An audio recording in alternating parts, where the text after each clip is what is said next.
দেখুন দর্শক, এই ভদ্রমহিলা তার গাড়ি থেকে প্লাস্টিক বজ্র এবং বোতলগুলো ফেলে দিচ্ছে। আর এদিকে বোতল কুড়ানো একটা ছেলে, সে একটি ব্যাগ নিয়ে বোতলগুলো কুড়াচ্ছে। বোতলগুলো ব্যাগে ভরতে একটা বক্স বের হয়ে গেছে। বক্সটা হাতে নিয়ে বলল, ম্যাডাম আপনার বক্সটা পড়ে গেছে। ম্যাডাম বলল, না এটা সমস্যা নেই, এটা তুমি নিয়ে নেওগা। পরবর্তীতে ছেলেটা কিন্তু তার বস্তায় ভরে নিয়ে চলে যায়। আর ম্যাডাম কিন্তু গাড়িটা বন্ধ করে সে কিন্তু তার গাড়ির ভিতরে চলে যায়। আর সে ডাস্টবিনের পাশে এসে বোতলগুলো এবং অন্যান্য বজ্র পদার্থগুলো আলাদা করে। ম্যাডাম গাড়িতে ঢুকেই পার্টস ব্যাগটি খুলে দেখে চাবি নাই।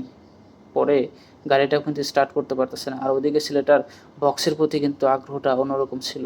সে বক্সটা খুলে দেখেই একটা চাবি, সম্ভবত গাড়ির চাবি। এদিকে এই ভদ্রমহিলা, সে কিন্তু গাড়ির চাবি খুঁজতেছে, পাচ্ছে না। ছেলেটা এসে গাড়িতে দরজায় এসে নাড়া দিল, বলল যে, ম্যাডাম এই বক্সের ভিতরে একটা চাবি ছিল। পরে ছেলেটা কিন্তু ম্যাডামকে ধরিয়ে দিল চাবিটা। আর পাশাপাশি ছেলেটা কিছু টাকাও দিতে চাইছিল। ছেলেটা কিন্তু বিনয়ের সহিত চলে গেল, টাকাগুলোও নিল না।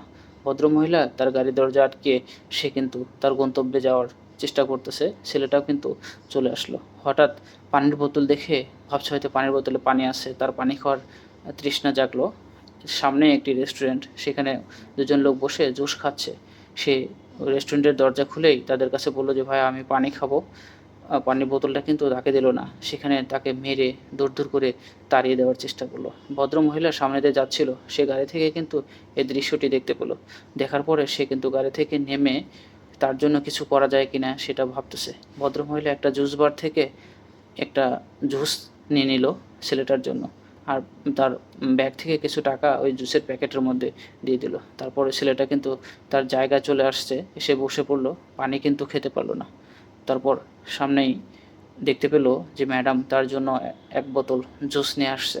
ম্যাডামকে সম্মান জানালো। ম্যাডাম কিন্তু জুস দিয়ে চলে গেল। তারপর সে জুসটা তৃপ্তি সহকারে খাওয়ার চেষ্টা করলো এবং ব্যাগ খুলে দেখলো ব্যাগের ভিতরে কয়েক বান্ডিল টাকা তার জন্য কিন্তু এটা একটা আনন্দের। আসলে দুনিয়াতে এরকম মানবিক লোক অনেক দরকার, যে মানুষের কষ্ট বুঝতে পারে। ভিডিওটি ভালো লাগলে শেয়ার করুন।